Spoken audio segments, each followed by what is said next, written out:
Je m'appelle Sylvain Wallet.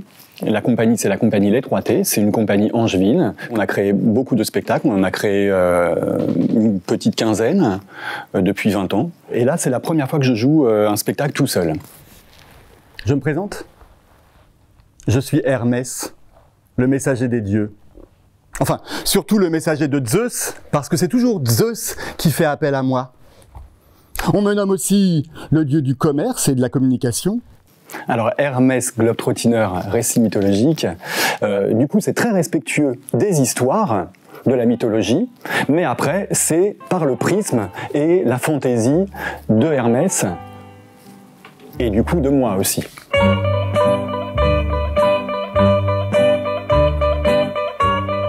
On croise une vingtaine de personnages que j'interprète moi. C'est-à-dire que ça n'est pas un travail de conteur, tout simplement, même si je raconte les histoires, mais moi je viens du théâtre, et d'un théâtre physique, et j'aime interpréter les personnages. Donc on va pouvoir avoir la jalouse Héra, on va avoir la belle Aphrodite, la déesse de la beauté, on va avoir Athéna aux yeux de chouette, on va avoir Zeus, qui est très important dans les récits puisque c'est le papa de Hermès, on va avoir la maman d'Hermès, et puis on va aussi avoir Argus, dont j'ai déjà parlé, une poule, des bœufs. Voilà, et donc je m'amuse à interpréter, à croquer tous ces personnages-là. Salut Argus! Salut la vache! Dis donc Argus, ça doit pas être marrant tous les jours quand même de surveiller une vache en permanence.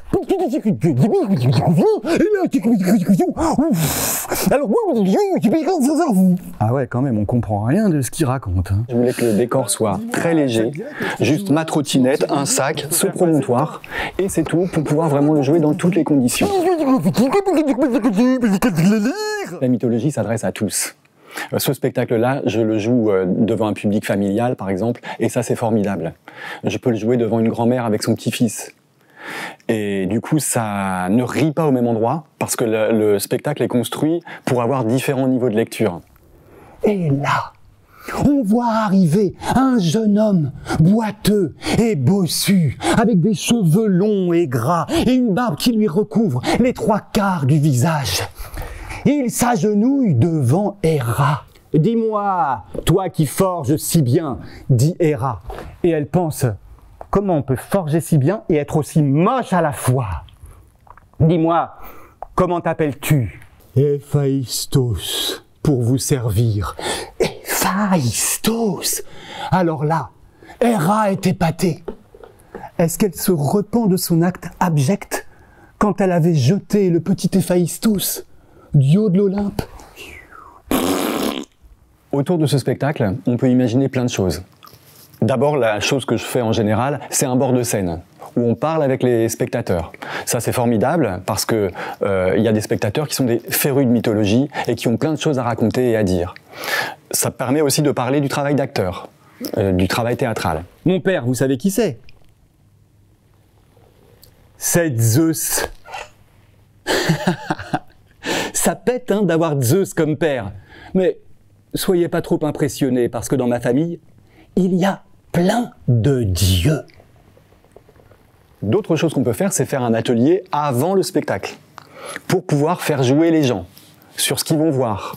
C'est très simple, ça va être quelques petites images théâtrales avec des supports iconographiques, des supports textuels, des choses qui peuvent être imaginées aussi avec les bibliothèques. Quels sont les supports sur lesquels on peut partir pour pouvoir raconter et pour pouvoir donner après envie aux personnes de venir emprunter de la littérature. Et puis il peut y avoir des ateliers après le spectacle. Qu'est-ce que vous avez vu ? Ça permet de faire remonter la mémoire des choses qu'on a vues, de la mythologie, des personnages, etc. Voilà, c'est les 3 choses qu'on peut imaginer. Il y en a plein d'autres, hein, certainement, mais c'est les 3 les plus classiques que moi j'aime faire en tout cas.